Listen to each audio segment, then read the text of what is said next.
Hello friends, welcome to Sunshine Blog. আপোনালোকক মোৰ চেনেললৈ স্বাগতম জনাইছো আৰু সকলোকে ৰঙালী বিহুৰ শুভেচ্ছা জনালো। আজি মই আপোনালোকৰ ওচৰত লৈ আহিছো এটা লাৰু ৰেচিপি। হেতু হৈছে গাজৰ, সুজি আৰু অলপমান নাৰিকল মিলাই পেলাই বনোৱা এটা লাৰু ৰেচিপি। ইয়াৰ কাৰণে যিখিনি সামগ্ৰী লাগিব সেই সামগ্ৰীখিনি মই আপোনালোকক কৈ আছো। সেইখিনি হল আমাক লাগিব প্ৰায় 1 কাপ সুজি। মই ইয়াতে গাজৰ পিচনাত পিচি লৈছো, ৰুকি লৈছো। অলপমান কাজু মই সৰু সৰুকৈ কাটি লৈছো। প্ৰায় এবাটি মই চেনি লৈছো আৰু মই লৈছো গৰু ঘিউ। তাৰোপৰি আমাক সোৱাদৰ কাৰণে লাগিব কেইটামান ইলাচি। এতিয়া আমি প্ৰথমে এখন গেছত ফ্ৰাইং পেন উঠাই দিছো। প্ৰথমে আমি এতিয়া সুজিখিনি শুকানে ফ্ৰাইং পেনখনত আমি ভাজি ল'ব লাগিব। আপোনালোকে গেছৰ ফ্লেমটো হাই কৰি ল'ব আৰু কমেও 3 পৰা 4 মিনিটলৈকে সুজিখিনি আমি ভাজি ল'ম। সুজিৰ কালাৰটো অলপমান চেঞ্জ হ'লেও কোনো কথা নাই, কাৰণ আমি ইয়াতে গাজৰ মিহলাম আৰু এনেও লাৰু কালাৰটো গাজৰৰ কালাৰৰ নিচিনা আহি যাব। এই লাৰুটো খাবলৈ খুবেই টেষ্টি হয়। আপোনালোকে এইটো বনাই চাব আৰু লগতে হেলদিও হয়। গাজৰ আমাৰ শৰীৰৰ কাৰণে বহুতেই উপকাৰী। গাজৰত এ ভিটামিন থাকে প্ৰচুৰ পৰিমাণে। আমাৰ চকু আৰু আমাৰ স্কিনৰ কাৰণে গাজৰ খুবেই উপকাৰী। আমি এনেও গাজৰ খাব লাগে। গতিকে গাজৰ খোৱাৰ এটা বাহানা আমি পাই গলো, আমি লাৰুটো মিলাই পেলাই খাব পাৰো। গতিকে আপোনালোকে এই লাৰুটো বনাই চাব। চুজিখিনি আমি এই ধৰণে শুকানে আমি ভাজি ল'ম। ভাজি পেলাই আমি নমাই থম। 3-4 মিনিট সময় আমি ভাজিম আৰু ভাজিলে ইয়াত এটা ব্ৰাউনিছ কালাৰ আহি যাব। তাৰপিছতে আমি এইখিনি নমাই ৰাখি থম। ফ্ৰেণ্ডছ, আপোনালোকে বিহু বুলি কি বনাইছে বাৰু? আমি আজিৰ পৰা বিহুৰ পিঠা আৰু লাৰু বনাবলৈ আৰম্ভ কৰিছোহে। বিহুৰ সময়ত বহুতো পিঠা পনা বনোৱা হয় আৰু সেই পিঠা পনাবোৰ বহুত দিনলৈকে থাকি যায়। চাহৰ লগত খাবলৈ ভাল হয়। এই লাৰুটো আমি এবাৰ প্ৰথম বনাবলৈ ট্ৰাই কৰিছো। আপোনালোকেও বনাই চাব কেনেকুৱা হয়, আৰু যদি ভাল হয় ৰেচিপিটো আপোনালোকৰ বনাই খাই ভাল লাগে যদি, তেনেহলে আপোনালোকে এই ভিডিঅ'টোত এটা লাইক কৰি দিব আৰু মোৰ চেনেলটো বাৰু সাবস্ক্ৰাইব কৰিছেনে? সানশ্বাইন ব্লগ সাবস্ক্ৰাইব কৰি দিব।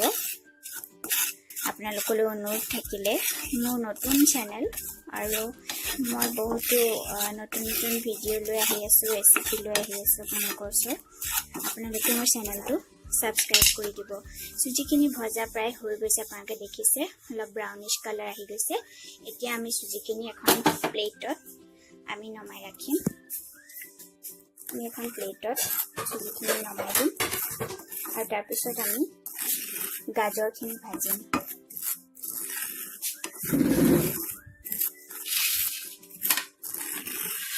এই লাৰুটোত ইচ্ছা কৰিলে আপোনালোকে আৰু বেলেগ কোনো চব্জি বা ফলৰ ৰস দি পেলাই আপোনালোকে বনাব পাৰে। তেতিয়া আপোনালোকৰ লাৰুটো কালাৰটো তেনেকুৱা হৈ যাব। এতিয়া আমি সুজিখিনি ভজা হৈ গৈছে। এতিয়া আমি এখন প্লেটত নমাই থম আৰু পেনখন আমি এখন কাপোৰেৰে মুচি দিম। এতিয়া আমাৰ নেক্সট ষ্টেপত আমি যিখিনি গাজৰ ৰুকি থৈছিলো সেই গাজৰখিনি আমি ভাজিম। তাৰ কাৰণে আমি গৰু ঘিউ আমি দিম। সেই একেখন পেনতে আমি এতিয়া 2 চামুচ গৰু ঘিউ দি দিম। ফ্ৰেণ্ডছ, আপোনালোকে এই ৰেচিপিটো ট্ৰাই কৰোঁতে চেনিখিনি আপোনালোকে গুড়া কৰি ল'বও পাৰে। চেনিখিনি গুড়া কৰি ল'লে সোনকালে গলি যায়। এতিয়া আমি ইয়াতে গৰু ঘিউ 2 চামুচ দি দিম। আপোনালোকে ইচ্ছা কৰিলে আৰু অলপ দিব পাৰে। আমি আৰু 1 চামুচ দি দিওঁ। 3 চামুচ আমি গৰু ঘিউ দি দিওঁ। গৰু ঘিউ দিলে টেষ্টটো বৰ ধুনীয়া হ'ব লাৰু। সেইকাৰণে আমি আৰু 1 চামুচ বেছিকৈ দি দিছোঁ আৰু লাৰু বনোৱা সময়ত আপোনালোকে পাৰিলে পিছত আৰু 1 চামুচ গৰু ঘিউ দিব লাগিব এতিয়া আমি গাজৰখিনি গৰু ঘিউখিনি আমি অলপ গৰম হ'বলৈ দিছোঁ সেইখিনি গৰম হৈ গৈছে এতিয়া আমি ইয়াতে গাজৰখিনি আমি দি দিম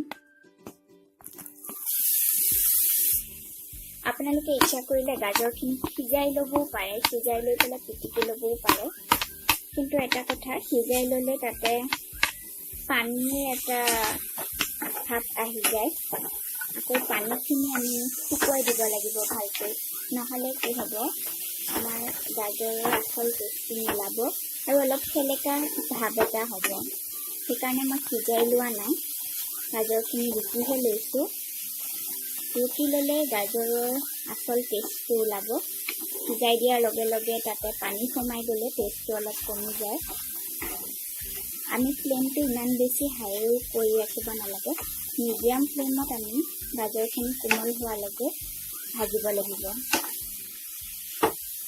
গাজৰৰ যোনটো নেচাৰেল কালাৰ সেই কালাৰটো খুবেই ধুনীয়া সেইকাৰণে আমি ইয়াত কোনো ফুড কালাৰ ব্যৱহাৰ নকৰিলেও হয় বজাৰত কিনিবলৈ পোৱা লাৰুবোৰত আজিকালি বহুতে ফুড কালাৰ ব্যৱহাৰ কৰে এই কালাৰবিলাক আচলতে আমাৰ শৰীৰৰ কাৰণে ইমান উপকাৰী নহয় সেয়েহে আমি তাৰ সলনি আমি যদি কালাৰফুল কিবা বেলেগ ধৰণৰ ডিছ বনাব বিচাৰোঁ তেনেহ'লে আমি গাজৰৰ ৰস বা বিটৰ ৰস গ্ৰীণ কালাৰ কৰিব বিচাৰিলে পালেঙৰ ৰস এইবোৰ আমি ব্যৱহাৰ কৰিব পাৰোঁ নেচাৰেল ইনগ্ৰেডিয়েণ্ট ব্যৱহাৰ কৰিলে আমাৰ শৰীৰত ক্ষতি নকৰে একো লগতে দেখিবলৈও ধুনীয়া হয় এই ধৰণে আমি কিছু সময় কোমল হোৱালৈকে ভাজি থাকিম আৰু অলপমান গাজৰখিনিৰ পৰা পানীটো ওলাই যোৱাৰ পিছত আমি ইয়াতে চেনিখিনি যোগ কৰি দিম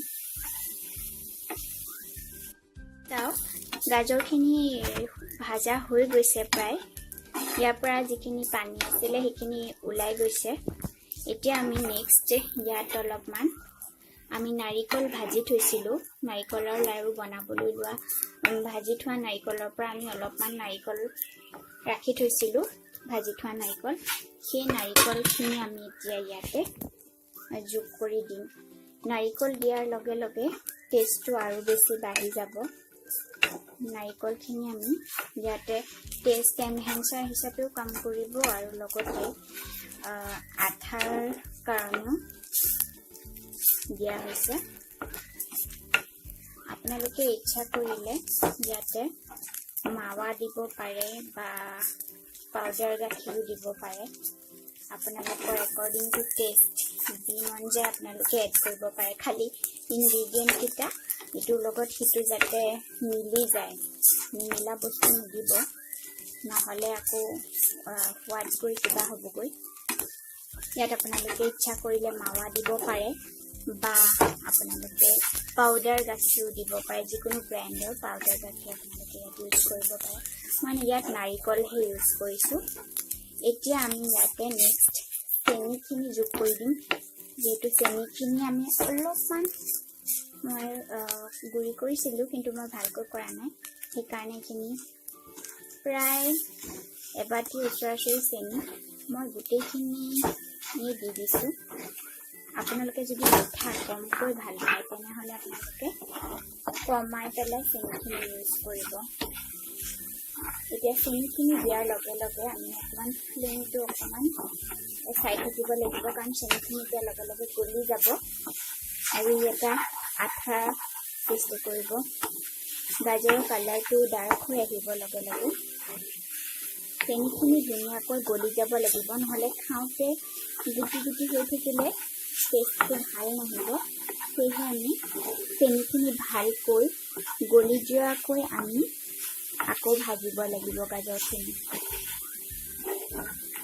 এই ধৰণে আমি কিছু সময় ভাজি তাৰপিছত আমি ইয়াতে চুজিখিনি যোগ কৰি দিম যিখিনি আমি আগতীয়াকৈ ভাজি থৈছিলোঁ চুজি সেই চুজিখিনি যোগ কৰি দিম আৰু তাৰপিছত অৱশেষত আমি টেষ্টৰ কাৰণে ইলাচি পাউডাৰ মই যিটো অলপমান মই গুড়ি কৰি ৰাখি থৈছোঁ ইলাচি পাউডাৰ, কমে 4-5টা ইলাচি পাউডাৰ, আৰু অলপ কাজু মই কাটি পেলাই ৰাখিছিলোঁ। এতিয়া সেই কাজুখিনিও মই ইয়াতে যোগ কৰি দিওঁ। এতিয়াই ইলাচিটো আপোনালোকে অলপ শেষৰ ফালে দিব। ইলাচি শেষৰ ফালে দিলে বেছি ধুনীয়া টেষ্টটো বেছি ভালকৈ ওলায়, গোন্ধটো বেছি দেৰিলৈকে থাকে। কাজুখিনি আপোনালোকে আগতে যোগ কৰি দিব পাৰে। ইচ্ছা কৰিলে আপোনালোকে আৰু বেলেগ ড্ৰাই ফ্ৰুটছ দিব পাৰে, কিন্তু গাজৰৰ লগত কাজুটোহে বেছি ভাল হয়, সেইকাৰণে কাজু দিছোঁ। এনেদৰে আৰু কিছু সময় ভজাৰ পিছত আমি ইয়াতে চুজিখিনি মিলাই দিম।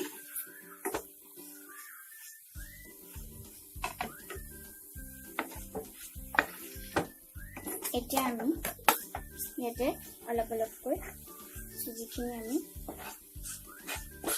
মিলাই দিম আৰু গাজৰৰ লগত ভালকৈ ইয়াত আমি মিক্স কৰি দিম।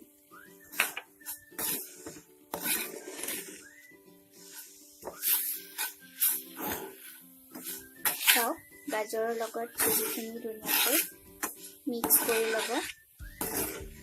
আৰু ইয়াৰ ফ্ৰেণ্ডছ, ইয়াৰ ইমান ধুনীয়া এটা স্মেল ওলাই গৈছে। এতিয়া আপোনালোকে বনালে নিজে গম পাব যে ইয়াৰ স্মেলটো বহুত ধুনীয়া হয়।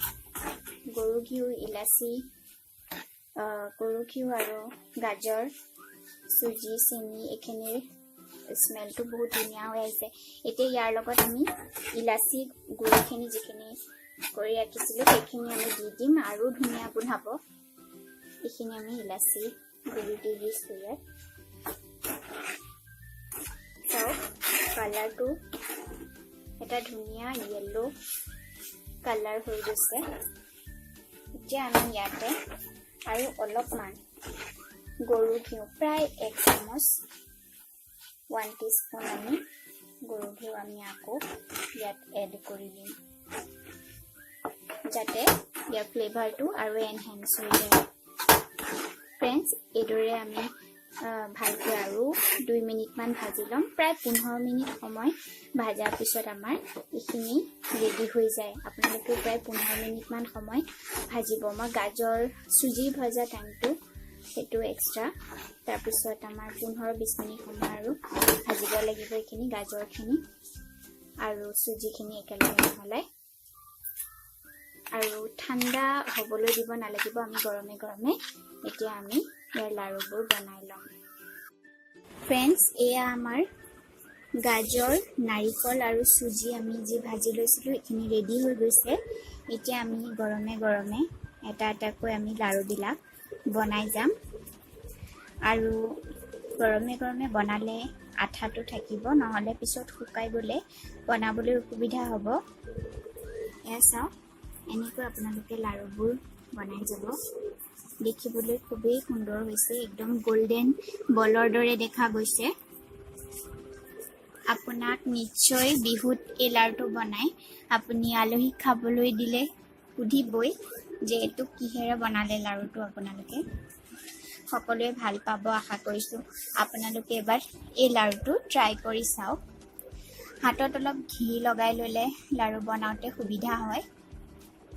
এই ধৰণে এটা এটাকৈ গোটেইখিনি লাড়ু আমি বনাই ল'ম। ফ্ৰেণ্ডছ, কেনেকুৱা লাগিল বাৰু মোৰ এই ৰেচিপিটো চাই? যদি ভাল লাগিছে তেনেহ'লে এটা লাইক দি দিব ভিডিঅ'টোত, আৰু ভিডিঅ'টো শ্বেয়াৰ কৰিব পাৰে আপোনালোকে। আৰু মোৰ চেনেলটো প্লিজ ছাবস্ক্ৰাইব কৰি দিব, ছানশ্বাইন ব্লগ। আৰু সকলোকে অৱশেষত ৰঙালী বিহুৰ শুভেচ্ছা জনালোঁ। Thank U.